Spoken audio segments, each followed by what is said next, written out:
सभी दोस्तों को मेरा नमस्कार। मैं अंकित उप्रेती आपका स्वागत करता हूँ हमारे यूट्यूब चैनल पे। तो जैसा आपको पता ही है भाई, है ना, कि 13 दिन बाद हमारा CHSL का एग्जाम होने वाला है।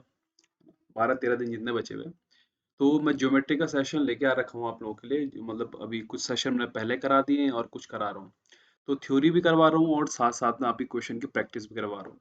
अब ज्योमेट्री कराने का मेन मोटिव क्या है लास्ट टाइम भी, क्योंकि आपको पता है कि यहाँ से 4 से 5 क्वेश्चन आएंगे और ऐसे क्वेश्चन आते हैं कि या तो अगर आप लोगों को फॉर्मूला याद है या थ्योरम्स वगैरह इनकी याद है तो आप डायरेक्ट रखोगे और आंसर आ जाएगा, कोई प्रॉब्लम नहीं होगी। बाई चांस किसी शिफ्ट में हाँ थोड़ा बहुत हार्ड क्वेश्चन बन सकता है कि आपको फिगर बनाना पड़ रहा है, चीजें थोड़ा थोड़ा प्रॉब्लम प्रॉब्लम कर रही हैं आप लोगों को, तो इतना कभी कभी हो जाता है, पर नॉर्मली इसमें से डायरेक्ट थ्योरम और फॉर्मूलाज बेस पे क्वेश्चन आता है। तो उम्मीद करता हूँ कि आपको पहले वाले जितने सेशन होंगे वो आपको पसंद आए होंगे, तो उनको जरूर देखिएगा। तो आज का जो ये पेपर ले रहा हूँ, मैं जो क्वेश्चंस ले रहा हूँ CHSL के ले रहा हूँ 2019 के, ताकि आप लोग थोड़ा ये देख सको कि प्रीवियस ईयर में किस तरीके के क्वेश्चन उसने भाई पेपर में डाले हुए हैं। तो चलिए पहले क्वेश्चन देखते हैं मेरे साथ में। कि पहला सवाल वो कह रहा है कि इन ट्रायंगल ABC भाई, जिसमें कि एंगल BAC क्या है 90 डिग्री है। मतलब एक ट्रायंगल दिया हुआ दोस्तों आपको, जहाँ पे कि A क्या है भाई 90 डिग्री है ना। एक मतलब क्या है, समकोण त्रिभुज है भाई। तो यहाँ पे 90 हो गया। AD इज परपेंडिकुलर भाई, क्या डाला, एक लंब डाला BC पर, और जहां पे क्यों पॉइंट क्या है D है। और किस पे, BC पर। BD कितना दे रहा है, देखो 4 दे रहा है, CD कितना दे रहा है, वो 5 दे रहा है, तो कह रहा है AD कितना होगा। मैं आप लोगों से बस इतनी गुजारिश करूंगा कि आप लोग सिमिलैरिटी वाले जो मैंने टॉपिक पढ़ाया है ज्योमेट्री में, वहां जाना। उसमें मैंने आपको एक पढ़ाया है कि राइट एंगल के भीतर ही अगर दो राइट एंगल बन रहे हो तो क्या क्या प्रॉपर्टीज होती है, और वो वन ऑफ द सबसे मोस्ट इंपॉर्टेंट टॉपिक है आपके SSC के अकॉर्डिंग। क्वेश्चन वहां से 101% बनेगा किसी न किसी शिफ्ट में। तो यहाँ पे डायरेक्ट क्या हो जाता है दोस्तों की, जो ये आपका विलंब दिख रहा है AD स्क्वायर, ये BD और CD के मल्टीप्लाई के क्या हो जाता है, इक्वल हो जाता है। मतलब 5 इंटू क्या हो जाएगा 4। तो यहाँ पे 20 आ गया। आपको पता है कि यहाँ पे क्या है भाई, स्क्वायर है। रूट चढ़ेगा तो कितना आ जाएगा, 2√5। तो पेपर में इस तरह के क्वेश्चन वो पूछेगा आपसे, बहुत इंपॉर्टेंट थ्योरम है, बस एक नजर देख के चले जाइए। क्योंकि मुझे पता है कि देखो पेपर के अकॉर्डिंग मैंने आप लोगों को हल्का सा डेरिवेशन कराया और समझाने की कोशिश करी है। तो वही टॉपिक मैंने पढ़ाया आपको ज्योमेट्री पे, जो कि आपके पेपर के पॉइंट ऑफ व्यू से बहुत इंपॉर्टेंट है, और बार बार यहाँ पे क्वेश्चन क्या बन रहे हैं। ठीक है। अगला क्वेश्चन देखो दोस्तों। इन the given figure, in the given figure TB is a chord which passes through the center of the circle, PT is a tangent भाई। तो यहाँ पे मतलब P और ये T हो गया भाई टेंजेंट। ठीक है। वो कह रहा है कि PT कितना भाई 10 सेंटीमीटर है। उम्मीद है कि आप लोगों को इंग्लिश में कोई प्रॉब्लम नहीं, क्योंकि ज्योमेट्री करने का अलग ही मजा होता है इंग्लिश में, हिंदी थोड़ा टफ पड़ जाती है ना। तो PT is a tangent to the circle at point T। PT कितना 10 दे रखा है, और PA कितना दे रखा है 5 सेंटीमीटर, और AB कितना दे रखा है X भाई। तो अगर यहाँ पे ये P हो गया तो यहाँ पे ये A होगा, और यहाँ पे क्या हो जाएगा B भाई, है ना। तो PA दोस्तों हमको 5 दे रहा है, और यहाँ पे क्या दे रहा है, ये X दे रहा है। अब आपको पता होना चाहिए कि कभी भी अगर एक टेंजेंट सर्कल से मिल रहा है, और उसी पॉइंट से एक कॉर्ड जो है, मतलब एक सीकेंड खींच दिया हमने, है ना। यहाँ पे ये PT दोस्तों क्या है, ये PT यहाँ पे टेंजेंट है, और PB क्या है, सीकेंट है। सीकेंट का मतलब होता है कि सर्कल को भेद करके चले जाना। तो यहाँ पे दिख रहा है PA जो है सर्कल को भेद रहा है, तो ये भेदिका कहलाता है या सीकेंट कहलाएगा।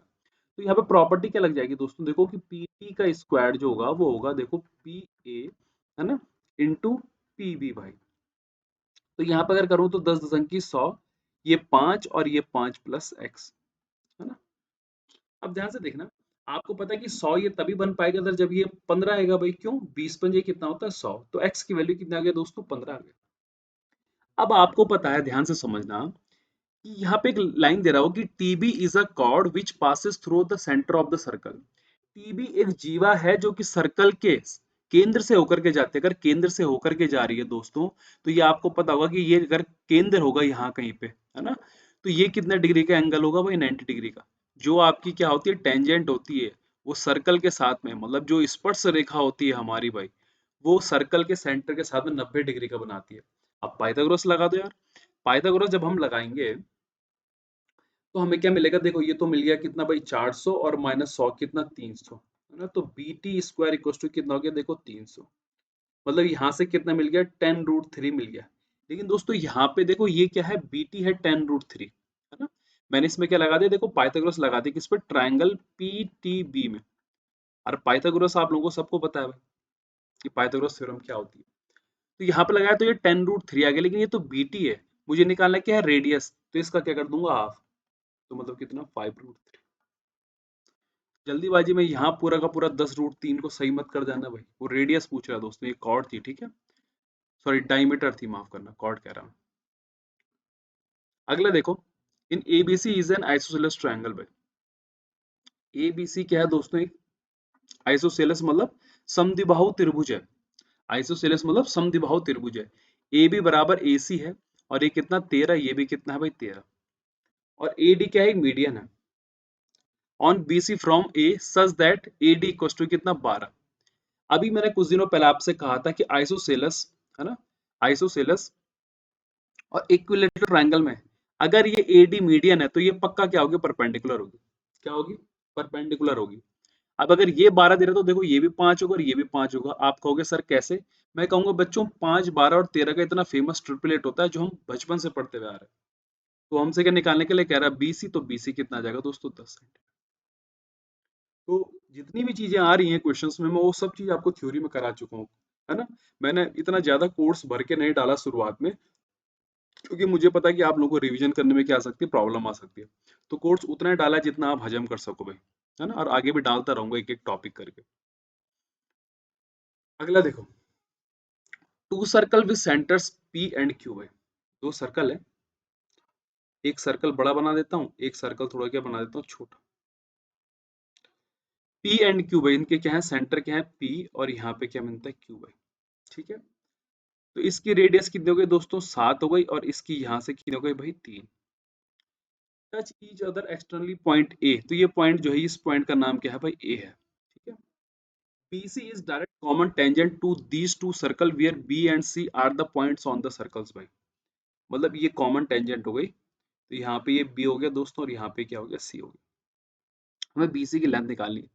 देखो ये डायरेक्ट फॉर्मूला बेस पे, कभी भी आपको इस तरीके का फिगर दिया रहे और BC निकालने के लिए बोला हो आपको, तो BC इक्वल टू जो होता है दोस्तों 1 अपॉन क्या होता है देखो, है ना, D का स्क्वायर माइनस R का स्क्वायर। आप कहोगे सर ऐसा क्यों लिख रहे हो, ये क्या लिख रहे हो आप, तो मैं कहूंगा देखो अभी मैंने इसमें थ्योरी आप लोगों को पढ़ाई नहीं है, मैंने प्रॉपर्टीज ऑफ सर्कल आप लोगों को पढ़ाई नहीं कि सर्कल की थ्योरम्स कौन कौन सी होती है, उसकी प्रॉपर्टी कौन कौन सी होती है। लेकिन तब तक के लिए आप इसको ध्यान रखिएगा कि अगर मान लो एक्सटर्नली किसी पॉइंट पे टच कर रहे हैं दो सर्कल, और आपसे पूछा रहे इस टेंजेंट की लेंथ, है ना, स्पर्श रेखा की, तो यहाँ पे डी दोस्तों पता क्या है, केंद्र के बीच की दूरी, केंद्र के बीच की दूरी, है ना, डिस्टेंस बिटवीन सेंटर्स, ठीक है। आप लोग कहोगे सर समझे नहीं, मतलब केंद्र मतलब बड़े वाले सर्कल और छोटे वाले सर्कल के बीच की जो डिस्टेंस है उसी को हम डी से करेंगे। और यहाँ पे आर जो है ये रेडियस होगी बड़े वाले की, और छोटी वाले की क्या होगी, रेडियस होगी। जब आप इसको सॉल्यूशन करोगे तो यहाँ से आपको क्या मिल गया, देखो डी कितना हो गया, देखो 7 और 3 कितना 10, मतलब कितना 100। R - R मतलब 7 - 3 कितना, 4 चौको कितना भाई 16। तो ये अंडर रूट कितना आ गया भाई देखो 84। थोड़ा सा सॉल्यूशन करोगे तो 221 आ जाएगा, है ना। तो BC कितना मिल गया दोस्तों देखो हमको, 2√21। तो वही मैं आपसे कह रहा हूँ कि पेपर में आपसे डायरेक्ट क्वेश्चन पूछेगा, है ना। इसमें कुछ कॉम्प्लिकेटेड इक्वेशन भी बनती है दोस्तों, वो भी करवाऊंगा अभी, है ना। कुछ ही दिनों में सर्कल की प्रॉपर्टी भी करवा दूंगा आप लोगों को, ठीक है। अगला देखो, in triangle ABC D is a point on BC। एक ट्रायंगल है मेरे पास में जिसका नाम क्या है ABC, ठीक है, और D एक पॉइंट है किस पे भाई, BC पे। चलो अच्छी बात है भाई, इस पे कह रहा है BC पे, ठीक है, और कह रहा है कि AB upon AC equals to BD upon BC। अच्छा, बहुत ही अच्छी चीज कह दी इसने, है ना, ये वाली देखना ये। तब तक मैं एंगल के नाम ले रहा हूँ, आप सोचो कि कौन सी थ्योरम इसमें लग रही होगी। आप लोगों को दोस्तों मैंने इन सेंटर पे पढ़ाया है, और प्लीज जाकर के देखिएगा अगर आपको नहीं आती, कि एंगल बाई सेक्टर की थ्योरम क्या होती है भाई। एंगल बाई सेक्टर की थ्योरम क्या होती है, कोण द्विभाजक जो परमेय होती है हमारी वो क्या होती है, और वो भी कौन सी वाली, सॉरी इंटीरियर वाली, हाँ इंटीरियर, ये आंतरिक मामला है भाई, है ना, हमारा निजी मामला हो गया। तो देखिएगा इंटीरियर एंगल बाई सेक्टर की थ्योरम आप लोगों को कराई है इन सेंटर में, उसमें देखना क्यों? क्योंकि उसमें ये क्या दिया हुआ, देखो ये पूरी की पूरी थ्योरम ही दे रही है उसने, देखो ये कि A B upon A C equals to B D upon D C, और ये किस में होता है भाई, एंगल बाय सेक्टर में। तो अगर आप लोगों को थ्योरम पता है तो डायरेक्ट कर दोगे, नहीं पता रहेगा तो आप लोग सोचोगे कि क्या करा जाए। तो यहाँ पे ये 75, ये 45 हो गए, तो टोटल कितना हो गया देखो 120, तो बच गया 60, तो 60 अगर बच गया तो ये तो एंगल बाय सेक्टर होता है भाई, तो इसका मतलब 30, और ये भी कितना हो जाएगा 30। ठीक है, तो बी ए डी निकालें ना, मतलब कितना आ जाएगा 30। अगला देखो, in triangle A B C E D are points on A B and A C. ठीक है भाई, रुकिए, हाँ,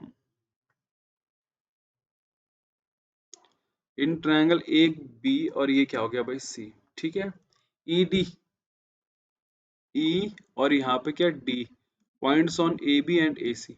ठीक है, such that angle A B C बराबर, कौन सा वाला आ गया देखो, डी वाला।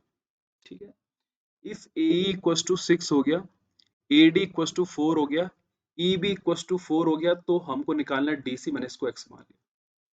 अगर मैं आपसे कहूं दोस्तों कि triangle A D E similar है किसके, ट्रायंगल ए बी सी के, तो क्या मैं गलत कहूंगा? आप लोग कहोगे नहीं सर, कौन सी प्रॉपर्टी लग गई, एंगल एंगल की प्रॉपर्टी। ये वाला एंगल इसके बराबर है और ये वाला कॉमन हो गया, तो ये क्या बन जाएगा भाई, सिमिलर बन जाएंगे। अब सिमिलरिटी कहती है कि अगर कोई से भी दो ट्रायंगल सिमिलर होते हैं तो उनकी जो साइड का रेशियो है, उनकी जो साइड का रेशियो है वो क्या होता है भाई, बराबर होता है। तो अब कैसे करेंगे देखो, इक्वल वाला जो ये एंगल है देखो, इसके आगे क्या है, छोटे में 6 है, बड़े वाले में इक्वल के आगे क्या है भाई, 4 प्लस एक्स है। अगला देखो, ये वाली साइड इक्वल नहीं है इन दोनों की, देखो ये वाला एंगल इक्वल नहीं है, तो जो इक्वल एंगल नहीं है उसके आगे क्या है भाई, देखो 4 है, और इसके आगे क्या है भाई, ये पूरा का पूरा कितना, 10 है। क्रॉस मल्टीप्लाई करो, तो एक्स इक्वल टू कितना आ जाएगा देखो, 4x इक्वल टू कितना आ जाएगा, 44, तो एक्स इक्वल टू कितना आ जाएगा, 11।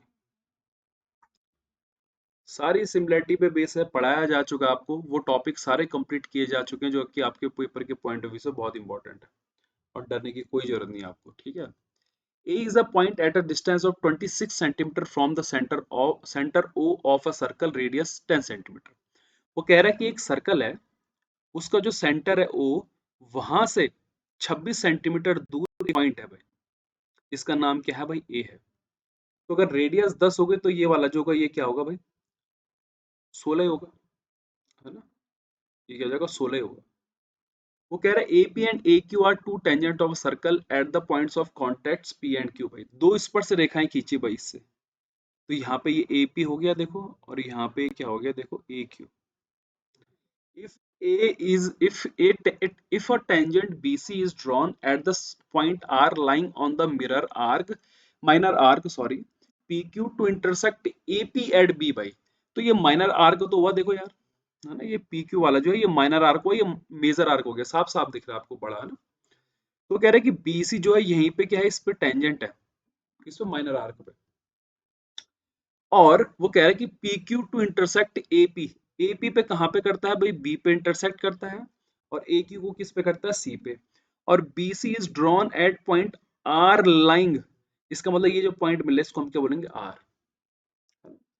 तो कह रहे हैं कि then the perimeter of the triangle ABC भाई, ABC का क्या होगा।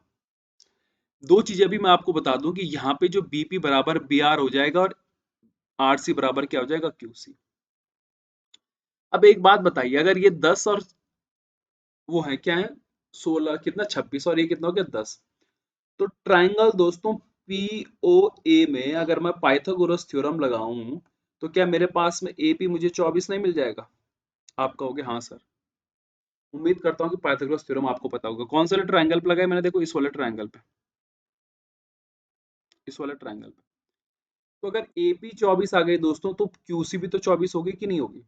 और आपको ये पता होना चाहिए कि AP प्लस का AQ जो होगा वो बराबर होता है किसके, AB प्लस के BC प्लस के क्या, CA के। ये क्वेश्चन पहले भी करा चुका हूँ। तो इसीलिए जो इसका पैरामीटर आ जाएगा दोस्तों वो 24 प्लस 24 कितना आ जाएगा भाई, 48। आइसोसेलेस बन जाता है ना, क्योंकि ए बी, जो ए बी है देखो मेरी बात ध्यान से सुनो, और जो ए सी है ना, वो तो कुछ नहीं है, लेकिन ए पी और ए की तो क्या है, टेंजेंट है। लेकिन जब क्यू सी बराबर देखो आर सी आएगा, तो आपको नहीं लगता कि ये पूरी की पूरी जो साइड है देखो ये वाली है, आर सी और ये ए सी वाली, ये एक्चुअल में है क्या दोस्तों, ए क्यू के बराबर। ठीक है, अगला देखो, A B C is a right angle triangle at a circle is. तो भाई एक, सबसे पहले क्या बनाओ, एक राइट एंगल ट्राइंगल बना दो। इसका राइट एंगल कहाँ पे, ए पे, ए बी और क्या हो गया भाई, सी हो गया। एक सर्कल इसके अंदर इंस्क्राइब कर दिया दोस्तों, हाँ बना दिया। The length of two side, भाई ये 48 हो गया और ये क्या हो गया, 14 हो गया, और ये पाइथागोरस थ्योरम है, तो सॉरी राइट एंगल ट्राइंगल है तो 90 डिग्री भाई। अब हमको दोस्तों इसकी रेडियस निकालनी है ना। आप लोग जाना और इन सेंटर पढ़ना। कई लोग कह रहे होंगे सर इन सेंटर मैं कहूंगा भाई अंतः केंद्र पढ़ के आना, हिंदी में प्ले लिस्ट में है, देखना। तो देखो इनके ट्रिपलेट कैसे निकालते हैं, देखो 24 × 2 और 7 × 2। अब आपको पता है कि 7, 24, 25 बड़ा फेमस ट्रिपलेट होता है, मतलब ये वाला कितना हो जाएगा, 50, है ना। अच्छा, अब क्या होता है कि जो स्मॉल आर निकालते हैं इसका डायरेक्ट होता है, क्या होता है, P प्लस का B माइनस एच बाई कितना भाई 2।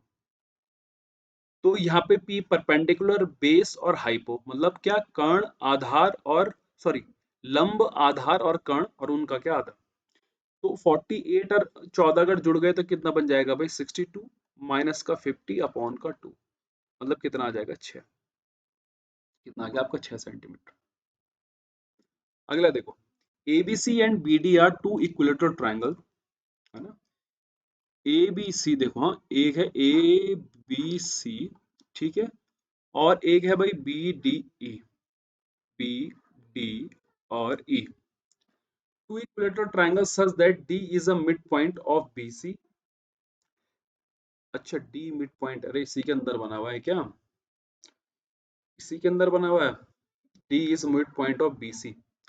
चलिए फिर कोई बात नहीं भाई, डी जो है मिड पॉइंट है किसके, बी सी के। ठीक है, माफ करना मुझे, मैंने सोचा कि अलग अलग है ना। और टू इक्विलेटरल ट्राइंगल कह रहा है, वैसे समद्विबाहु समबाहु त्रिभुज कह रहा, तो समद्विबाहु नहीं है ना, पर देखते हैं, चलो। D is the midpoint of BC. If the area of ABC 136 centimeter, then the area of BDE. अब E पॉइंट कहाँ है भाई, अब E पॉइंट कहाँ बनेगा, वो कह रहा है ना कि BDC है भाई, और यहाँ पे E है। ABC and BDE are two equilateral triangles such that D is midpoint of BC भाई, इसके मिड पॉइंट पे।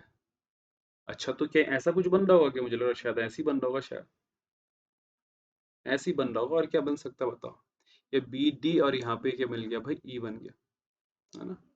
कैसे बन सकता है, देखो मान लो मैंने ए बी सी ये बनाया है ना, ए बी और यहाँ पे सी, और कहीं B D are two equilateral triangles, दो भाई इक्विलेटरल ट्राइंगल, अगर यहाँ पे डी हो गया देखो, तो बी डी, अब ई तो इधर जा नहीं सकता, मतलब ई कहाँ होगा भाई, यही होगा। तो एक इक्विलेटरल ट्राइंगल ये बन गया, तो मतलब दो इक्विलेटरल, दो समबाहु त्रिभुज हैं भाई। अब यहाँ पे ये देखो मिड पॉइंट पे है भाई, ये वाला, है ना। वो कह रहा है कि if the area of A B C is 136 centimetre, है ना, कि जो 136 सेंटीमीटर है, तो एरिया ऑफ ट्राइंगल बीडी क्या है, अगर ये दोस्तों मिड पॉइंट में है, देखो ये वाला मिड पॉइंट में, है ना, तो ये भी क्या होगा, मिड मिड पॉइंट पे होगा, है ना। मिड पॉइंट थ्योरम पढ़ाई थी आपको मैंने। अब ध्यान से सुनना, देखो अगर ये 1 है तो ये भी कितना होगा भाई, 1। अब आपको पता है कि ये दोनों को दोनों इक्विलेटरल ट्राइंगल हो गए, तो सिमिलर तो हो ही गए भाई अपने आप ना। तो अगर मैं कहूँ आपसे कि इनका एरिया कितना है भाई, एबीसी का 136 है, और बीडीई का हमें निकालना है। अब इसकी साइड क्या है भाई, जो एबीसी है देखो 2 है, तो इसका कितना आ जाएगा, देखो 4 आ जाएगा, और छोटा वाले का एरिया कितना आ जाएगा, 1। क्यों, सिमिलर, अगर कोई से भी दो ट्रायंगल सिमिलर है दोस्तों, तो उनके एरिया का जो रेशियो है, उनके जो एरिया का रेशियो है, वो उनके साइड के स्क्वायर के क्या हो जाता है, बराबर हो जाता है ना। तो साइड के स्क्वायर करोगे तो देखो बीसी तो 2 है, और छोटे वाले का कितना, 1 है। तो 4 से काटो जरा इसको, कितना आ जाएगा भाई, 4 तियां 12, और 4 चौको कितना, कितना आ जाएगा, 34 सेंटीमीटर आ जाएगा। तो काफी अच्छा क्वेश्चन है ये, है ना। थोड़ा सा फिगर उसने अंदर ही दे दिया, मुझे लगा पहले कि शायद फिगर अलग अलग है, पर एक ही के अंदर बनना है भाई। ठीक है, तो अगर ये मिड पॉइंट दे रखा है ना, देखो यहाँ पे मिड पॉइंट, तो मिड पॉइंट का मतलब ये समझ जाना है कि ये दो साइड के इक्वल पार्ट में क्या हो रखी है, डिवाइड हो रखी है, बस। उसके बाद में हमने सिमिलैरिटी की प्रॉपर्टी यूज कर दी और क्वेश्चन हो गया भाई। अभी थोड़ी देर पहले ना आपको ये बताया था, देखो ये वाला क्वेश्चन, देखो ये वाला, इसी क्वेश्चन से रिलेटेड देखो उसने ये क्वेश्चन पूछ दिया, in the given figure A B A C E F are tangent of circle, A C कितना दे रखा है, देखो ये पूरा 15 दे रखा है, एंड डीई, अगर डीई 3 है दोस्तों, देखो तो आपको ये पता होना चाहिए कि ये वाला भी कितना होगा, 3। इस बाह्य बिंदु से हम लोग इस सर्कल पे क्या कर रहे हैं, दो टेंजेंट खींच रहे हैं, इसीलिए डीई बराबर क्या आ जाएगा दोस्तों, ई सी आ जाएगा। किसी भी सर्कल पे अगर एक्सटर्नल पॉइंट से बाह्य बिंदु से टेंजेंट खींचोगे तुम, दो दो टेंजेंट एक ही बिंदु से खींचे जा रहे हो तो उनकी लेंथ क्या होती है, इक्वल। तो ये 3 अगर हो गया तो ये वाला कितना आ जाएगा भाई, 12। अगला देखो, if A B C are 3 point so that A B B C and A C 10 centimetre, the number of circle passing through the points A B C. आपको पता है कि ये 3 नॉन कॉलोनियर है, मतलब संरेखीय नहीं है भाई, सीधी रेखा में नहीं है। तो इनसे क्या होगा भाई, ये क्या होगा, मतलब मान लो कि एक पॉइंट यहाँ पे था, ये ए बी, और यहाँ पे क्या मिल जाएगा भाई, ये सी मिल गया मान लो, है ना। तो ये वाला हो गया दोस्तों कितना, 4, ये हो गया कितना भाई 6, और ये वाला कितना हो गया, कितना हो गया वाला 10 हो गया। तो अगर आप खींचने में आओगे देखो तो क्या, एक ही तो ट्रायंगल खींचेगा भाई, ठीक है। अगला देखो, इन ट्रायंगल ए बी सी, भाई एक त्रिभुज है ए बी सी, देखो A B C, A D B E and C F are medians भाई, ठीक है। और जी क्या है, इसका सेंट्रोइड है।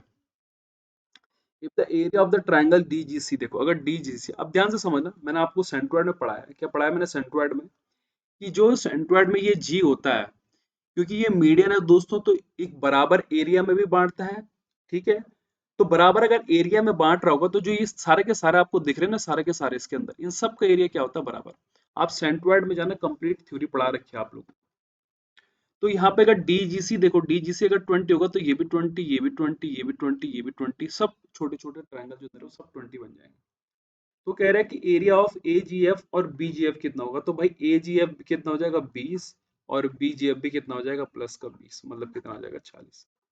तो पेपर में आप लोगों के पास में आसान क्वेश्चन ही आएंगे दोस्तों, टफ क्वेश्चन नहीं पूछेगा वो आपसे। बाई चांस अगर टफ क्वेश्चन पूछेगा भी तो उसको स्किप कर देना अगर आप लोगों को नहीं है, वरना मेरे अकॉर्डिंग तो जो पेपर देगा वो करके प्रीवियस ईयर बेस पे ही देगा, और इनसे बाहर कुछ नहीं आएगा भाई, है ना। यही थ्योरी में सालों से चलती हुई आ रही है, और जब तक एसएससी है तब तक चलता रहेगा। तो इन पे फोकस करिए, रिवीजन अच्छा करिए अपना, याद करिए थ्योरम्स को, फॉर्मूलाज वगैरह को लास्ट टाइम में, है ना। रिवीजन अगर आप लोग कर रहे हैं तो उम्मीद करता हूँ कि आप लोगों को ये सेशन पसंद आया होगा। जिन लोगों ने चैनल सब्सक्राइब नहीं करा, शेयर नहीं करा या लाइक नहीं करा तो जरूर कर देना, ताकि हमको थोड़ी मोटिवेशन मिल सके और आप लोगों की थोड़ी हेल्प मिल सके। और इसकी जो पीडीएफ रहेगी दोस्तों वो आपको टेलीग्राम पे अवेलेबल हो जाएगी, ठीक है। तो कल फिर कुछ थ्योरी का टॉपिक लेके आता हूँ।